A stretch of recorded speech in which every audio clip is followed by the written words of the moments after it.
ही बघा माझी गावाकडची सकाळ सकाळ सकाळी ना आमच्या आजोबा इथे शेरडीची धार काढत आहेत आणि हा जो आनंद आहे सुकून आहे ना तो फक्त गावाकडेच बघायला भेटत असतो. आता त्या आजोबांनी धार काढून तर झाली तर मी इथे ना चुलीवरती पाणी तापवत होते आणि अजूनही आमच्या घरी चुलीवरती पाणी तापवलं जातं बरं का. आणि याचा जो आनंद आहे ना तो खूप वेगळा आहे. त्याच्यानंतर डॉगी सोबत थोडासा एन्जॉय करून घेतला, त्याला थोडंसं खेळवलं आणि त्याच्यानंतर ना आमच्या इथे एक मोठा हौद आहे, त्या हौदावरती कपडे धुवायला गेलेली होती. आता आमच्या घरी ना खूप जागा आहे कपडे धुवायला, तरी सुद्धा ना मी गावाकडे आली की ह्याच हौदावरती कपडे धुवायला जात असते, कारण ना ह्या हौदावरती कपडे धुवायला ना खूप जास्त मज्जा येते म्हणूनच. आता ते झाल्यानंतर कपडे वगैरे वाळत घातले आणि ह्या कोकरूंबरोबर थोडंसं खेळत होते.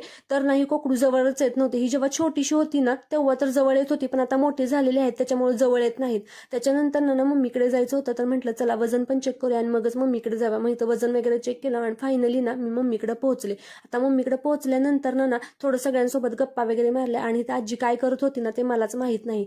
त्याच्यानंतर मम्मीने ना जेवण वगैरे झाल्यानंतर मला हे नेकलेस आणि चॉकर एक दाखवलं आणि मंगळसूत्र दाखवलं होतं, जे की मम्मीने माझ्यासाठी ऑनलाईन मागवलेलं होतं. आणि मम्मी म्हटली हे तुझ्यासाठी आणलेलं आहे. आता मला कॉमेंट करून सांगा की हे मंगळसूत्र आणि चॉकर कसं आहे. त्याच्यानंतर मम्मीने ना मला थोड्याशा शेवाळ्या दिलेल्या होत्या, कारण की मम्मी म्हटली तुझ्यासाठी बनवलेल्या आहेत, हैदराबादला घेऊन जा थोड्याशा.